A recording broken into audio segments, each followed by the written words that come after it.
Welcome everyone to TEDxMUWCI.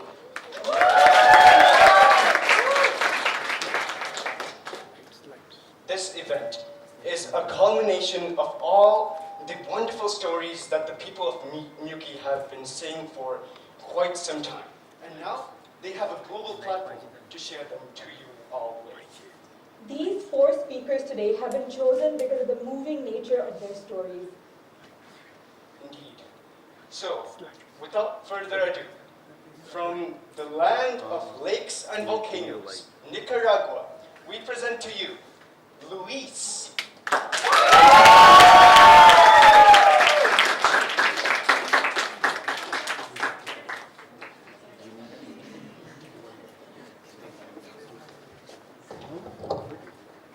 We need the light over there.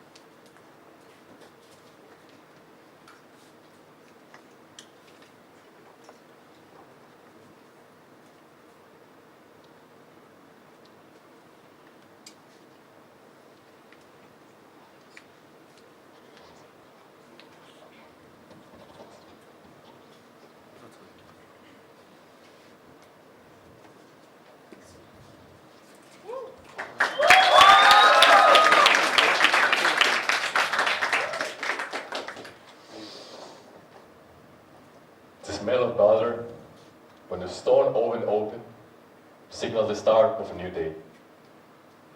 Natural drinks in bags, which are called frescos in Nicaragua, add flavor to many people's days. However, we don't often consider whether there's a story behind every semita or fresco de mango. My grandmothers sold bread and frescos in the streets. My father sold bread in those same streets.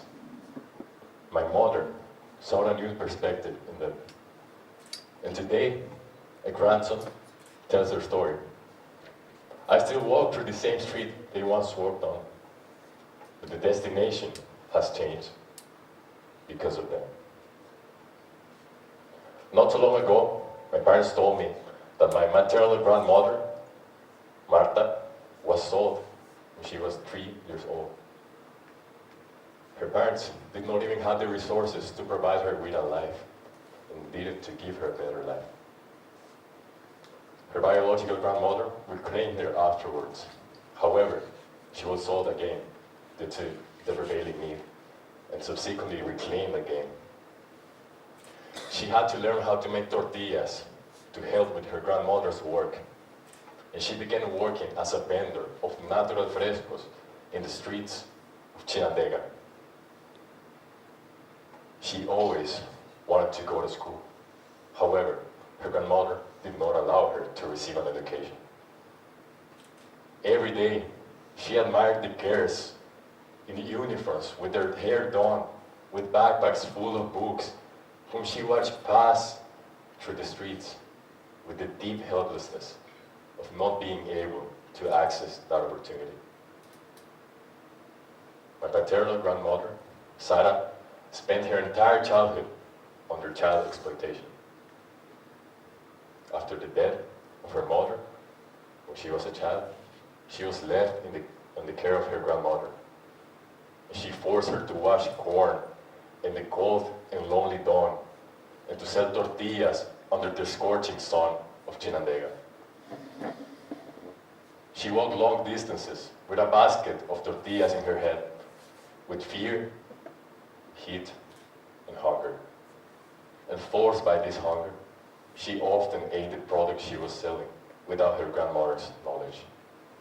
And in her house, she was physically abused. Similarly, she always longed to go to school. However, her grandmother denied her.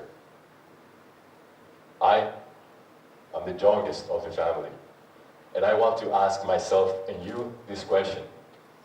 How is it possible that every small action and aspiration of our ancestors has played such a fundamental role in the quality of life we have today? My father, Luis, was forced to sell bread in the streets, in that very same street my grandmother once walked on. He wore clothes made from flour sacks, and his feet were scorched from the hot ground and dust. However, two different perspectives walked those streets.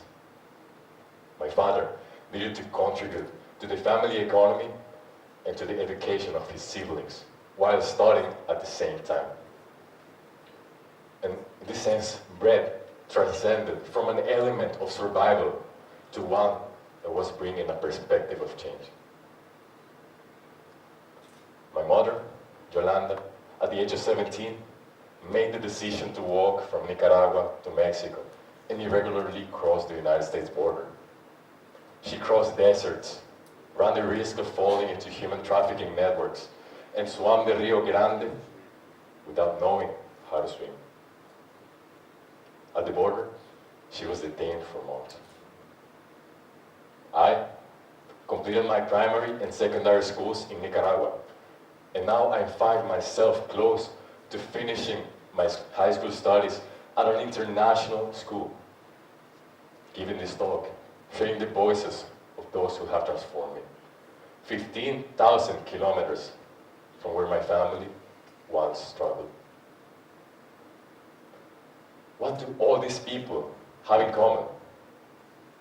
We had dreams. Sarah's dream was to go to school. When she saw tortillas in the streets, in her tiredness, she often took breaks. And in fatigue, she would go to peek through the school windows to listen attentively to the class lessons, letting the teacher's voice enter her ears like a dream that was becoming a reality. A teacher noticed Sarah's willingness in learning, so he invited her to attend class. But her grandmother refused categorically. Sarah's obligation was to sell tortillas to help her family subsist. And there was an immediate need. And in this need, going to school was not an option for her, since to eat, she had to sell. My grandmother, Marta, also longed to attend to school. But in her work as a fresco vendor and tortilla maker, she could not. Her grandmother did not allow her. And this evidences structural poverty and the reproduction of inequality, in which the immediate need prevents education from breaking this cycle. And this is where the concept of intergenerational transmission of poverty and transcendence comes into play. In my country, Nicaragua, it is common, especially in rural areas, that children of families with scarce resources do not have access to education, as they are forced to work from an early age to contribute to the household's money to survive. Especially the daughters, regardless of their age, did not go to school, since they were expected to marry and have a husband to support them. A machete was prioritized before a pencil, and a comal and basket of tortillas before a notebook. And it is not that the children do not want to learn, or that the family wants the intergenerational cycle of poverty to continue, but because they have to eat. It was difficult to get a plate of food, and one person, even if it were a child less contributed to the family economy, will mean even greater difficulty. And in the midst of what seemed a never-ending cycle, all it takes is someone to change this perspective. Sarah married in her adolescence, and this allowed her to leave the abusive structural family system in which she was raised. She found freedom and support that allowed her to start a new life. Sarah worked day and night making bread. The yeast, the flour, the sugar, and the butter became her new ingredients in the production of her new longing. And after years of working for someone else's workshop, she managed to open her own bakery. And in her adulthood, she enrolled in night school, where she learned to read, write, and handle basic accounts like multiplication, subtraction, and addition to better manage her bread sales. And at this moment, she understood that education was the best inheritance she could leave her children. Something that was initially out of reach became a possibility and an opportunity to shape the new reality for her children. And now, the life project of my grandmothers became giving an education to their children. Among them, my father, Luis. She strove to give them an education since they were little and wanted to break the intergenerational cycle of poverty that would force her children to work as laborers, to bring money to the home. She never denied them an education. However, the work in the bakery and the carpentry work of her husband was not enough to invest in school for the 3 siblings. And faced with these deficiencies, my father, as the eldest son, set out to work on his own as a radio announcer at the age of 12 to contribute to his education and that of his siblings. And Luis had the weight and the family burden of being an example to the whole family. He felt that if he failed, his siblings could fail. And this forced him to strive until he could do no more, at work and at school. He worked hard, struggled to get ahead, to be an example of those who followed him. And as one of the providers, he became a fundamental pillar of the family. He saw himself reflected in the growth of his siblings, not knowing he was also building my future. My father not only had dreams for others, but also for himself. From his childhood, his dream was to be an agricultural engineer, and subsequently, he became the first person in the family to attend university. My family's perspective changed from selling to have daily food to my father's vision that all his children would go to college.